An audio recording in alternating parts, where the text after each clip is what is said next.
Hello everyone. जैसा कि मैंने बताया है कि इस विषय इतिहास विषय पर हम लोग इस चैनल पर पढ़ेंगे और पहले वो टॉपिक कवर करेंगे जो एमपीपीएससी प्रीलिम्स असिस्टेंट प्रोफेसर एवं एमपी सेट को टारगेट करेंगे। तो हमने इस सीरीज़ में पहला टॉपिक पढ़ा है भारतवर्ष और मैं दूसरा टॉपिक लाई हूँ वेद। तो वेदों पर हम विस्तृत चर्चा करेंगे। तो आइए देखिए। तो सबसे पहले हम जानते हैं कि वेद क्या है। तो वेद हमारे प्राचीन भारतीय संस्कृति के सबसे पुराने ग्रंथ माने जाते हैं। दूसरा हम बात करें कि वेद की उत्पत्ति, जो वेद शब्द है उसकी उत्पत्ति कैसे मानी जाती है। तो विद शब्द है संस्कृत का, विद धातु, उसका पूरा अर्थ बताएंगे हम कि क्या है। तो ज्ञान या जानना। विद धातु संस्कृत की, उसका अर्थ है ज्ञान या जानना। तीसरा हम बात करें कि वेदों का समय काल क्या है। तो वेदों का समय काल 1500 ईसा पूर्व से 600 ईसा पूर्व माना जाता है। चौथी हम बात करें कि कौन सी भाषा में वेद लिखे गए हैं या कौन सी भाषा में वेद हैं। तो हमारी वैदिक संस्कृत में। चौथा हम बात करें कि इनकी संख्या कितनी है। तो वेदों की संख्या 4। वेद हमारे 4 है। तो चारों वेदों के नाम हम जानते हैं। पहला है हमारा ऋग्वेद, दूसरा हमारा सामवेद, तीसरा यजुर्वेद और चौथा हमारा अथर्ववेद। इसमें भी मैं बात करूँ तो ऋग्वेद हमारा सबसे पुराना माना जाता है और सबसे बाद का माने तो हमारा अथर्ववेद, और सामवेद हमारा संगीत का है, दूसरा यजुर्वेद हमारा यज्ञ का है। तो इतना क्लियर हुआ। तो फिर हम आगे बढ़ते हैं। आगे हम बात करें तो कि वेदों की संकलनकर्ता कौन है। तो वेदों के संकलन करता है कृष्ण द्वैपायन जी, जिन्हें महर्षि वेदव्यास भी कहा जाता है। अगला हम लोग जानेंगे कि वेदों को श्रुति क्यों कहा जाता है। तो श्रुति का मतलब है कि वेदों को हमारे ऋषि मुनियों ने सुनकर याद किया और आगे बढ़ाया, इसलिए उन्हें श्रुति कहा जाता है। अगला पॉइंट हम लोग जानेंगे संहिता, कि संहिता किसे कहते हैं।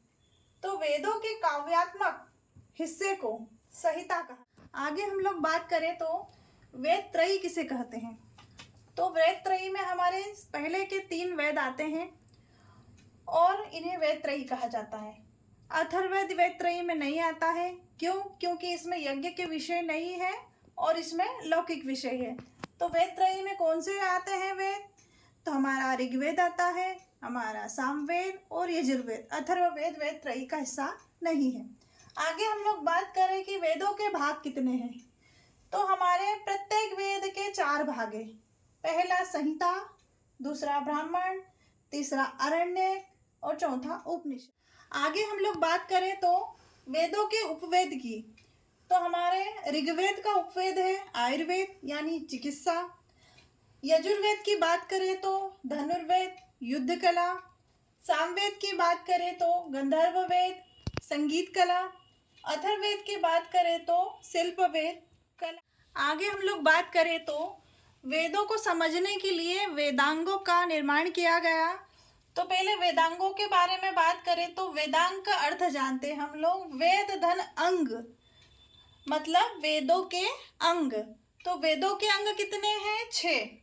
कौन कौन से? पहला शिक्षा, दूसरा कल्प, तीसरा व्याकरण, चौथा निरुक्त, पांचवा छंद, छठा ज्योतिष। अब इनके भी बारे में हम लोग थोड़ा विस्तार से आगे हम लोग बात करें तो अभी हमने देखे 6 वेदांग। तो अब इनका थोड़ा सा हम लोग अंतर या महत्व भी जान लेते हैं कि इनकी व्याख्या क्या कहती है। तो हमने पहला देखा शिक्षा। तो शिक्षा का अर्थ है उच्चारण। उच्चारण मतलब ध्वनि स्वर विज्ञान। इसमें हम लोग ध्वनि स्वर विज्ञान के बारे में शिक्षा में जानते हैं। दूसरा कल्प। तो कल्प का मतलब है धार्मिक कर्मकांड वगैरह से। तीसरा व्याकरण। व्याकरण में हम लोग भाषा को शुद्ध बनाने के लिए नियम, इनकी जानकारी लेते हैं। चौथा है निरुक्त। निरुक्त में जो वैदिक कठिन शब्द होते हैं उनका अर्थ जानते हैं। पांचवा है छंद। छंद में हम लोग काव्य और उनकी लय, मतलब कविता जब हम लोग लिखते हैं बोलते हैं तो उसमें जो लय होती है उस लय के बारे में हम लोग छंद में जानते हैं। छठा है ज्योतिष। तो ज्योतिष के बारे में तो कोई भी बता देगा कि ग्रह नक्षत्र जो होता है, जो खगोल विज्ञान होता है, जिसमें समय या ग्रहों की जानकारी बताई जाती है, वो है ज्योतिष। आगे हम लोग बात करें तो जो मैंने शॉर्ट वीडियो में पूछा था प्रश्न आपसे कि मैं अपने फुल वीडियो में बताऊंगी, तो उसका मैं बताती हूँ। अपौरुषेय मतलब कि हमारे वेदों को किसी मनुष्य द्वारा नहीं रचा गया है। जैसा मैंने पूछा था कि किसके द्वारा रचा गया है, तो किसी भी मनुष्य द्वारा हमारे वेदों को नहीं रचा गया है, क्योंकि कहा गया है कि हमारे वेद जो है वो अपौरुषेय है, मतलब मनुष्य द्वारा नहीं रचे गए। तो ये ईश्वर प्रदत्त है, मतलब ईश्वर से इनकी उत्पत्ति हुई है, इनको किसी मनुष्य द्वारा नहीं रचा गया।